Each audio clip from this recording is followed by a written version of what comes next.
Welcome to season 2024 of Great Things with Great Tech, the podcast highlighting companies doing great things with great tech. And now, episode 76.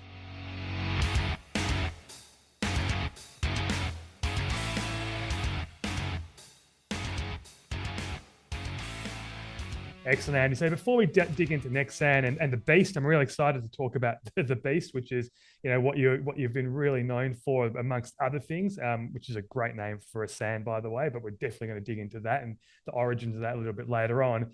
If you love great things with great tech and would like to feature in future episodes, you can click on the link on the show notes or head to gtwgt.com and follow those links. As a reminder, you can get to the podcast on all podcast platforms: Apple, Google, Spotify, all hosted and distributed by Anchor.fm, which is now Spotify podcast. And don't forget to go to YouTube, hit the like and subscribe button to get all future episodes and all of the back catalogue, now 73 episodes deep. And with that, Andy, let's talk a bit about yourself. You've got quite an interesting history. You've been at Nexsan for a while, but you had taken a break. But before that, just give me a little bit of background about yourself, and then in the lead up to you joining Nexsan, and then we'll dive into the history of Nexsan itself. But a little bit about you to start with. No problem. So way back, I actually used to be an analyst programmer. So I used to be cutting code from analyst programmer through to project management. After project management, I effectively sold my soul to the devil and moved into sales. Ooh, okay. And progressed through my sales career, which has got a balance between vendor with the likes of Sequent through to acquisition by IBM, the Veritases from very small to very big, and also from the reseller side of things as well. So I co-owned a reseller here in the UK and also helped run a reseller for another large entity. So It's quite a varied background. Yeah, interesting. So you said that you mentioned that you started off as a coder. So what does drive? I mean, look, I started as a coder myself, but I'm definitely not a coder now. I saw the light and went into infrastructure. But yeah, how do you make that jump to go to effectively what ends up being a worldwide sales role with a vendor? I'd like to say a lot of good planning, but in reality, a lot of it was down to luck and Yeah. opportunities that arrived. And I think one of the skills that I had way back was the ability to communicate and interpret between what I call techie geek speak and business speak. So I was able to effectively bridge that gap in terms of communications. And that really led me on the path from analyst programmer to project management through to sales. Right. So being able to articulate something that's highly complex in a simple and easy to understand manner is probably what led me down that path. Yeah, that's quite interesting. And actually, to be fair, I would argue that the skill that programmers don't have the most and developers have the most is actually that social skill. So there always needs to be an intermediary in there to effectively bridge the gap between what they do, what they understand, and their customers, their partners, whatever it might be, even their incumbents, right? So it's kind of interesting. So yeah, maybe ultimately you weren't cut out for that because you had this greater purpose, which it was that communication skill that you say. So it's quite interesting. So yeah, good stuff there. So in terms of Nexsan, so Nexsan was founded in 1999 by Gary Watson and his partners. So it's a UK company. Actual fact, I'm trying to think back on my 73 episodes. I haven't had a lot of UK companies on, probably 4 or 5, right? So it's good to get another company out of the UK. Obviously, I'm very pro UK, being a ex-colony here in Australia. I love my UK, my British friends, so always going to support that. But maybe if you can talk a little bit, I know you weren't around for the start of Nexsan, but take us through a little bit of the founding that you're aware of, and why the company was started and what the value prop was for Nexsan at the beginning. So effectively, Nexsan actually, had its origins, had its DNA prior to 1999 as a UK entity. It was effectively two entities, two sets of people coming together from two entities, which were originally called Trim and Springtech. Those two entities were effectively RAID controller technology and metal fabrication work to come together to form Nexsan in 1999. Nexsan as a company name was at the time a synthetic company name to get the URL, so next generation storage area networks, Yep, makes where sense. that That's emanated awesome. from. And effectively, at its simplest, Nexsan was really driving disruption into the storage sector and doing things differently and doing things which other organizations said couldn't be done. And that really started by leveraging what at the time was commodity drive technology called ATA, or serial ATA drive technology, and wrapping those into a RAID array. So fundamentally taking commodity drive technology, wrapping it in terms of excellence in terms of engineering, which we'll come back to later, and in terms of in terms of protecting those data sets with RAID algorithms to drive the density, reliability, and price point in the marketplace. And that's really where Nexsan started. And it really drove differentiation and really set the DNA for Nexsan as a company. Yeah. And from that point, all the way through from driving ATA into the marketplace, and the original names of the product way back were Attaboys and Attabeasts. That's where it all really meant. And then it went from ATA to serial ATA, so SATA Beast, and then it's evolved over there.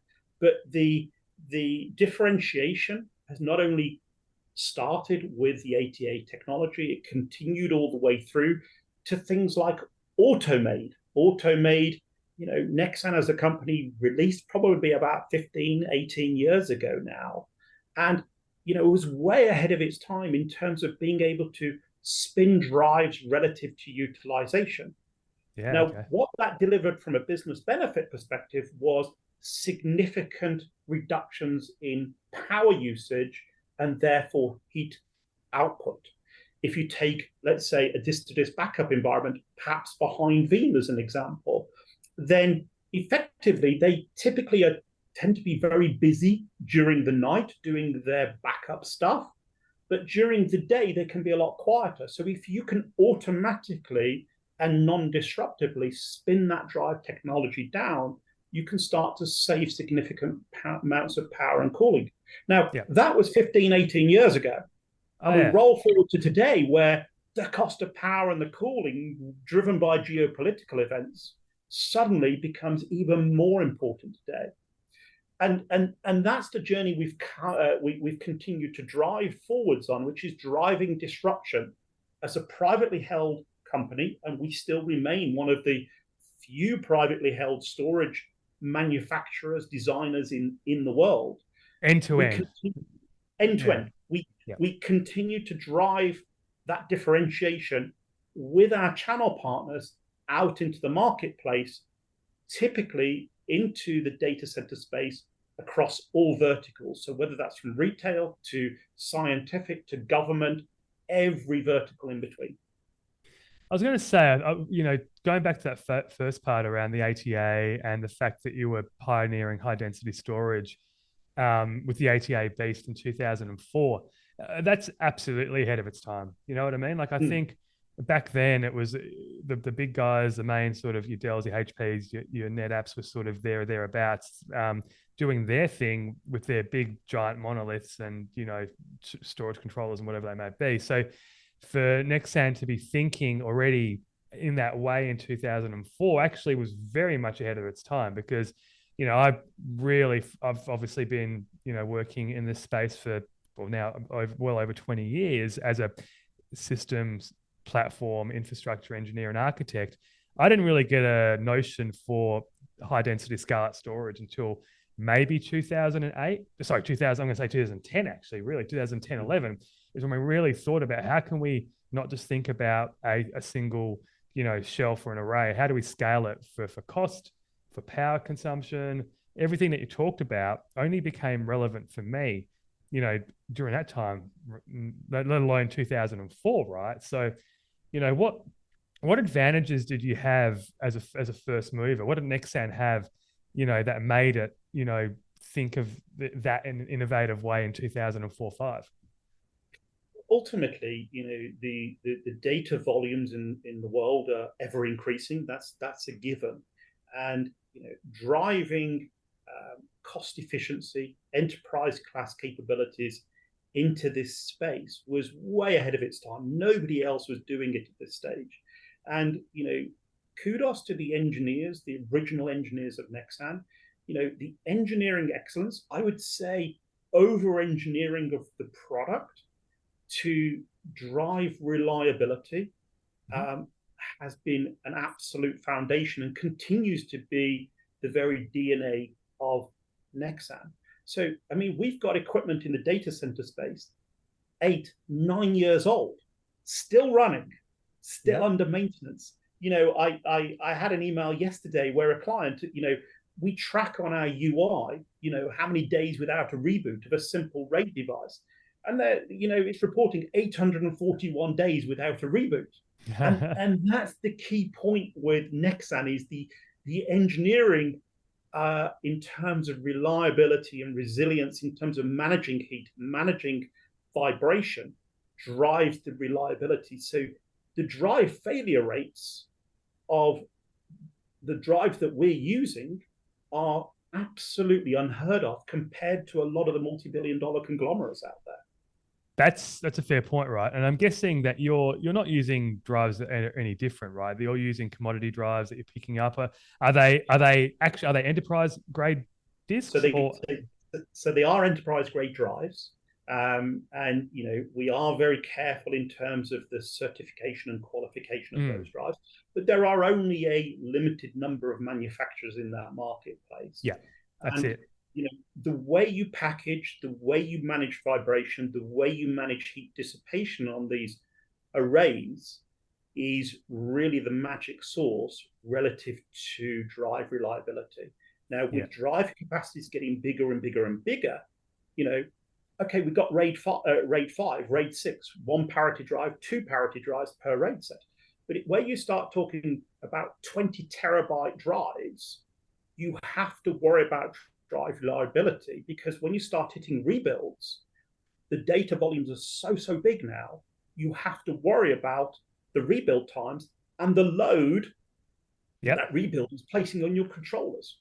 Yeah, which was a big concern always for us when I was working on those platforms. And the biggest pain that I ever had with the storage system was when we did actually go for a non-conformant sort of popular Big Four sort of storage system, and they did promise the world, but where we did fall over was with the rebuild times, and we did have drive failures, unfortunately. And I remember some of these rebuilds, it was ZFS based, right?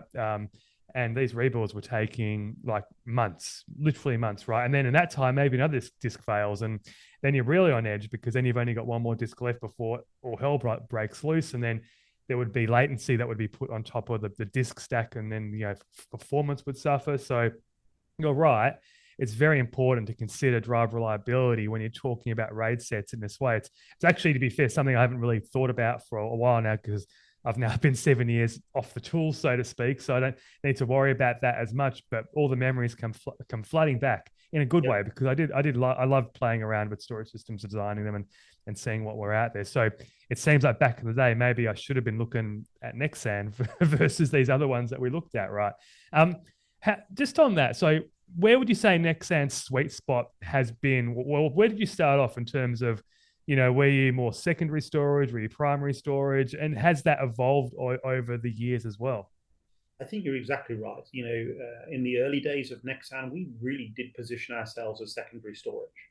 We did really position ourselves. Again, you had these very expensive primary storage systems. So we chose with our ATA and serial ATA technology to position ourselves as tier 2, tier 3 storage. Over the journey since 1999, the portfolio of offerings that we have has expanded to the point at which, we're probably, one of the very few companies in the world where we have a portfolio of software of storage offerings combined with software, where we can actually talk to a client about their data needs, their workflows, and data integrity requirements, and then recommend the appropriate solution from our portfolio. So we're not constrained by this is what we've got to sell, so we're going to try and force fit that. We're typically having conversations about the client's data set, the workflow, their integrity requirements, their security requirements, and then dialing in what's appropriate. That's a really good way. So yeah, the broad scope of products and the options that you have allows you to talk to a variety of customers at various levels. But I think it's great that you start with that integrity, because I think to a certain extent, well, not to a certain extent, it is the most important factor when I think considering a storage platform, because you can have speed, you can have performance, you can have everything under the sun, but if you haven't got that data integrity part, if you can't trust your storage array to actually store the data correctly and not have issues, with corruption, that's, you might as well not have it, right? So I think that's really good that you focus with that integrity as your almost your go-to when you're talking to customers. And I think also hitting back on, it was in 2000, you talked about Automate. That was in 2007.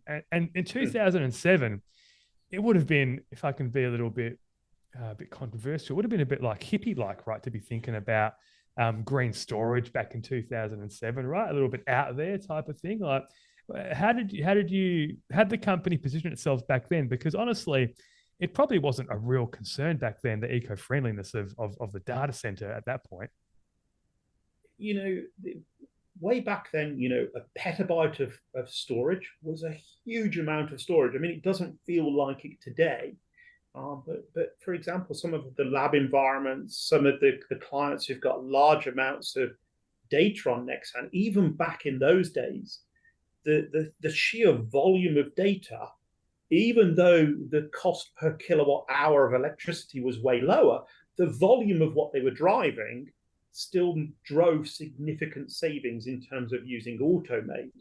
Yeah. It's only now we roll forward X number of years and the cost per kilowatt hour has gone crazy that people are suddenly sitting and going, actually, this is a huge problem. So, it's quite interesting how it's gone full cycle. Yeah, and actually, to be fair, I don't think. I mean, I remember some of the early data centers. I did a data center migration back in, it must have been 2006, 7. So this time frame that you're talking about, where literally we moved into a new data center, and I was going underneath the flooring and just yanking power and 3 phases from anywhere I could find it, basically, because no one was metering the power.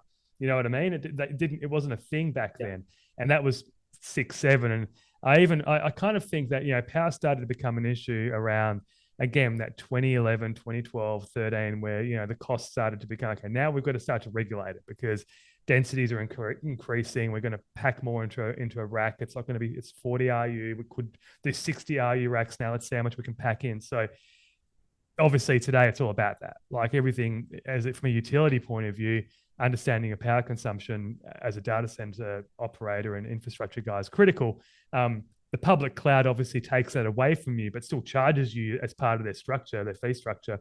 There's a reason why you're paying cents per whatever, right? Because there is all of these costs that go into delivering that service. So yeah, it's very important. And then a lot of the green energies that you see, a lot of the renewable data centers that are popping up, it's huge today.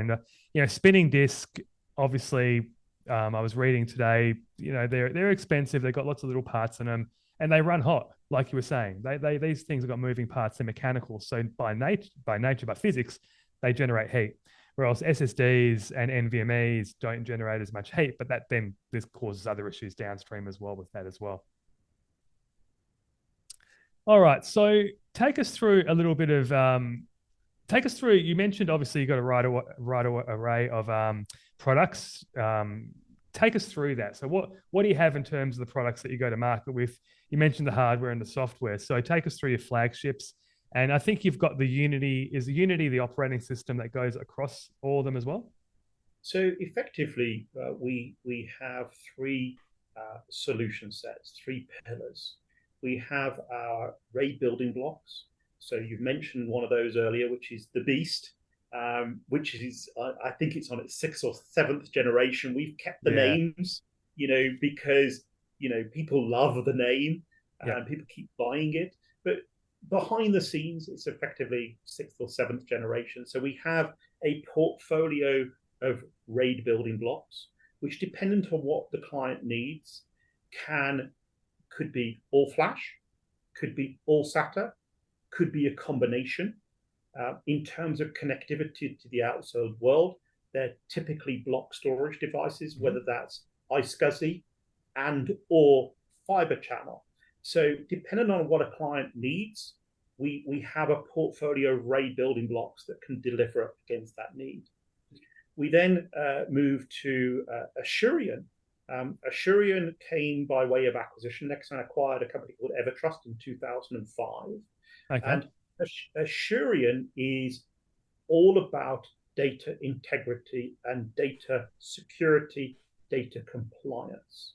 So for clients who absolutely must have 100% certainty of their data sets, auditing, compliance, that could be anything from radiology images, in terms of, I don't know, cardiology images, all the way through to mortgage applications and everything in between. So you got full traceability. Then effectively, that's where the Asurion comes in with, in effect, worm capabilities behind the Okay. scenes. So highly secure, highly reliant. And then we have the Unity offering, which is at its simplest a unified storage platform with all of the enterprise grade features that most people at this point in the marketplace can't afford. Mm-hmm. So it has all of those capabilities in terms of snapshots, replication, in terms of block and file access, in terms of immutability, in terms of S3, et cetera, et cetera.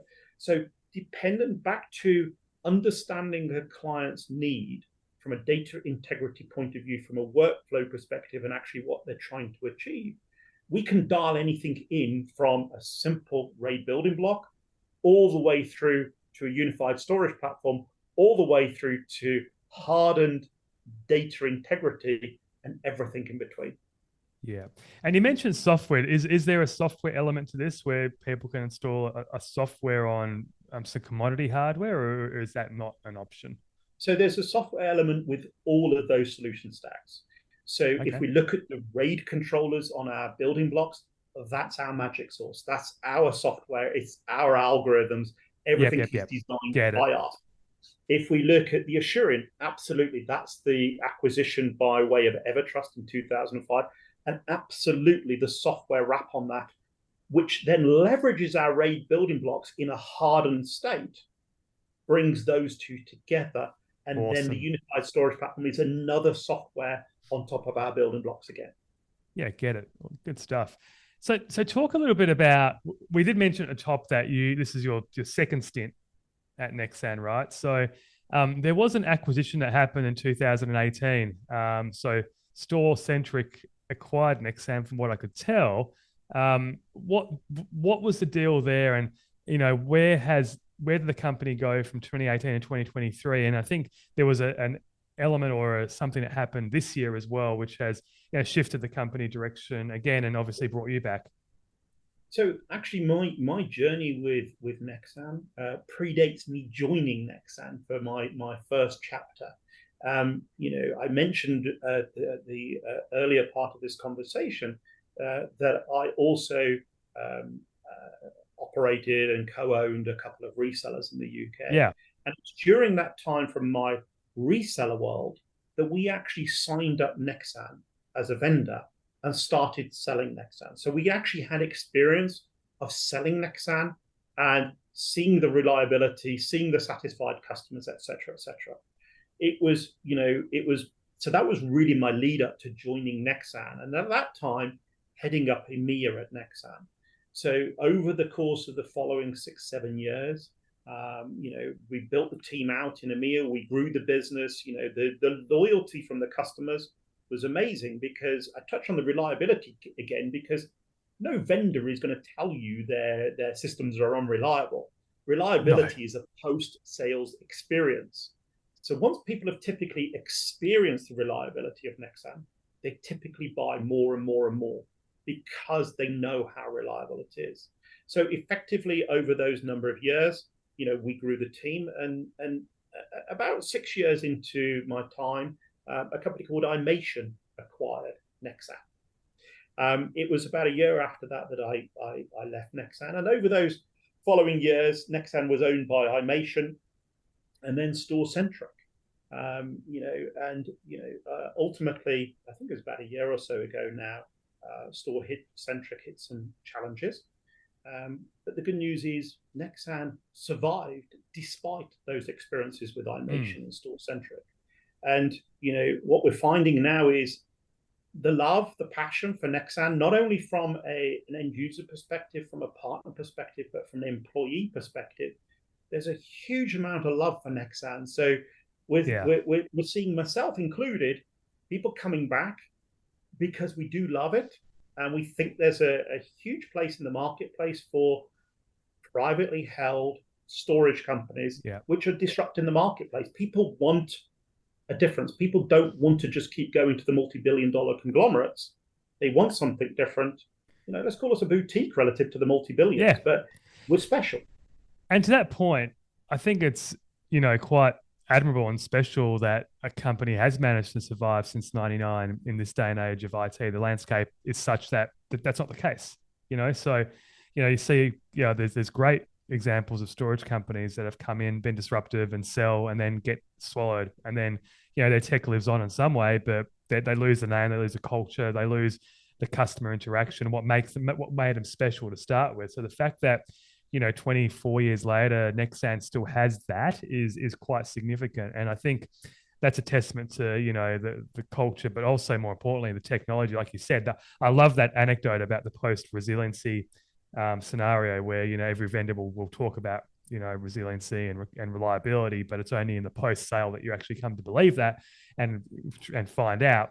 Brilliant. I love that. That's really good. I've not heard that said before, but hey, it's pretty obvious, right? But yeah, let's talk a little bit about the move from obviously starting with ATA, SATA, high density spinning disk.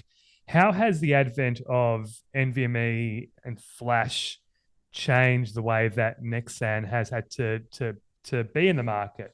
Because from that point of view, the whole concept of where you guys probably started has shifted a lot because of this shift in technology and the cheapness. I think I mentioned before when we were prepping for the show, I think I read an article saying that flash has almost reached the price point for spinning disk now, which it's taken a while, but it's finally going to flip, right? And it's only going to get cheaper and cheaper, and therefore densities in flash will go up as well. So it's a whole new paradigm in terms of what we're dealing with. So how's Nexsan dealt with that from a technology and innovation, and I guess even market point of view?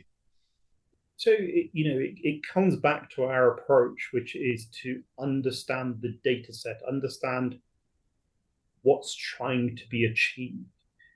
If we look at the data sets will typically determine the technology that should be leveraged. So NVMe, all flash, SSD is amazing from random read IO. It is absolutely amazing and perfect for that. But when we start to look at sequential data patterns, sequential reads and sequential writes, whether that's move-its, whether that's disk-to-disk backup, whether that's surveillance, whether that's lab data, it doesn't matter what it is, then SATA is price per gig still way ahead of NVMe and all flash. So it's really important to understand what is the client's data set and what are they trying to achieve. We can accommodate both. We could do all flash, we could do all SATA, we can do a combination of the two. So the great news is we can actually understand what they're trying to do and achieve that. We're not going to come in and say flash is the answer for everything. Now back to the automate conversation, flash is amazing for the power reduction and therefore the cooling in the data center. So that's a great tick in the box. So auto-made relative to all flash, probably little value. But where you start talking about huge data densities of data, and effectively SATA makes a lot of sense there, then automate still has a play, SATA still has a play. And you know what? If I go back to my programming days, everybody said the mainframe's dead, tape libraries are dead, and all the rest of it. There's not. They're not. They've just found their place in the marketplace. So I don't necessarily see SATA dying. Interesting. NVMe or flash will find its space, and SATA will find, and they will coexist. Yeah, that's a refreshing outlook, I think, on that question, because obviously on this show I've had a lot of storage companies that are, that way inclined in terms of all flash and whatnot. And, they would go the other way for obvious reasons. I think it's kind of like they have to, but it's good to hear that, your Nexsan are keeping the options open. Again, basically listening to the client, listening to the use case, which is very, very important. Let's finish on. We've got about 9 minutes left. I wanted to touch on a very pertinent use case that obviously crosses over my industry, backup data protection, which is immutability, S3, and ransomware. So how has Nexsan been able to address this ever increasing, I guess, consciousness on being protected at the storage layer in the face of cyber attacks and malicious intent and even accidental deletion? Because ultimately we've all realized that data is super critical to our businesses. So I think ransomware has been a huge marketing thing over the last few years. And when you start to look at people's positioning, vendors' positioning of ransomware immutability, you can very quickly see weaknesses in their offerings. Typically you're going to need air gaps, true physical air gaps. These hackers are very, very clever, and they can work their way into the backup and recovery regimes, which are typically the parachute for the IT department. So effectively, and again, I'm gonna touch on this slightly, which is watch this space in terms of Nexsan, because in terms of our RAID building blocks, yes, we have immutable capabilities in terms of our Unity and in terms of our assuring devices. But one of the things we're looking at the moment is, because we own the code on our RAID controllers, because we own that's our IP, we can do magic that other people can't do. So one of the things we're looking at with our RAID building blocks is to actually harden that to the point at which there's a physical air gap in terms of people being able to change the environment and do the environment. I'm smiling at the moment because what we're talking about, and we're hopefully going to be launching very soon-ish, will actually give you true immutability on your RAID building block. So you could do a Veeam backup, your snapshots, and there is such an air gap that it really is truly immutable. That's actually quite intriguing, actually, because I have if you think about the MO for a hacker, if I was a hacker, the first thing and the easiest way to kill something on a disk is to basically delete the RAID set, right? Exactly. Easy, done. And then if it, depending on what type of RAID set it is, anything but a mirror, you're effectively gonna lose it, right? So what you're saying is, yeah, go ahead. You imagine me being able to stop you doing that, because I own the code, I own the RAID set, I own the RAID array, I own the controllers. You imagine me being able to stop anybody from doing that. It doesn't matter what network access you've got. Imagine if I was able to put a physical disruption layer, so you could still keep using the RAID array for your disk-to-disk backup environment or for whatever you want, but I can stop anybody from connecting to that device and doing disruptive stuff. Yeah, that's fundamentally super innovative, and I haven't heard of it before. So I think if you can get that out to market, you're going to be doing really well. Because I think if I think about the marketplace and the question that we always get, 3-2-1 rule of backup, 3 copies, 2 different medium, 1 off-site, and then there's also the 0 that comes in, which is validated / immutable. The immutability is actually the complex part. It's usually the expensive part as well if you get it wrong. And then you have to kind of work with the software layers on 2 fronts. You got to work with, say, for us, it would be the Veeam layer. Then you got to work with the object storage layer and work with the versioning and object lock there. And then, typically speaking, it's been the realm of the public cloud as well, which is something that we can finish on, where the public cloud is seen as the be all and end all. But something like this technology that you're kind of alluding to, and that's awesome that we're talking about here as a bit of an exclusive, is that changes that paradigm a little bit. Because all of a sudden, I think people coming on-prem, they worry about that sort of thing where everything is encapsulated and contained on-prem for them, and that lessens the, or it widens the blast radius, because now one guy can get in locally and do a lot of damage, whereas if it's separate, if it's on a public cloud and we're relying on the public cloud immutability, at least it's out of our hands to a certain extent. But there's pluses and minuses in that all the way. So is that something that you think will, obviously you do think it'll be quite big, but what's your market approach to that? How are you going to take that to market? So, it's live and fluid at the moment in terms of the conversation. So that's working its way through. But safe to say, we're hugely excited about it. We're hugely excited about it. And we think it's going to be completely disruptive in the marketplace, because this is not something anybody else can do. No. And back to the DNA of Nexsan in terms of driving innovation into the marketplace at an affordable price point, that's what we're doing here again. Yeah, that's very cool. And I think ransomware, and it all goes back to your earlier point about data integrity, right? That's ultimately what we're talking about when we're talking about ransomware, cyber attacks, malicious intent. It's all about making sure that the data remains, in place with integrity, with validation, if something bad happens. And anything that you can do along the way to make that more hard, or a lot harder for the bad guys to actually impact any damage, is a good thing. So, and again, to your point, it's because you own this end to end that you can do some really cool and innovative stuff on that. So that's pretty cool. Is there anything else, just to wrap up? We've got about a minute left. Is there anything else? Where do you see this whole industry going? We've talked about the cloud.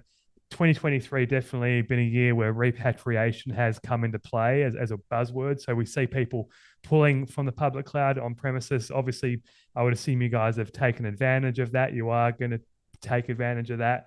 Where do you see that going in the next sort of 2 to 3 years? Again, X number of years ago now, the answer was the cloud. Now, what's the question? Yep. And if you look at the public cloud at its simplest, it's the same servers, it's the same storage, it's the same networks that everybody else is running, just in somebody else's garage. So I think, there was obviously the mass adoption of the public cloud. I think we're starting to land in a place now where effectively it's a multi-cloud, hybrid cloud world. Yeah. Where people, again, back to the needs of the data and the organization and the killer apps that are fundamentally leveraging this data. There are workloads which are perfect for the public cloud. There are workloads which are perfect for the private cloud. And then the hybrid nature between the two, and then the multi-cloud management as well. So, yes, we're seeing organizations which are 100% pure cloud, and we're seeing people which are 100% on-prem and everything in between. And I think we're going to land in a place where it's effectively a multi-cloud, hybrid cloud world.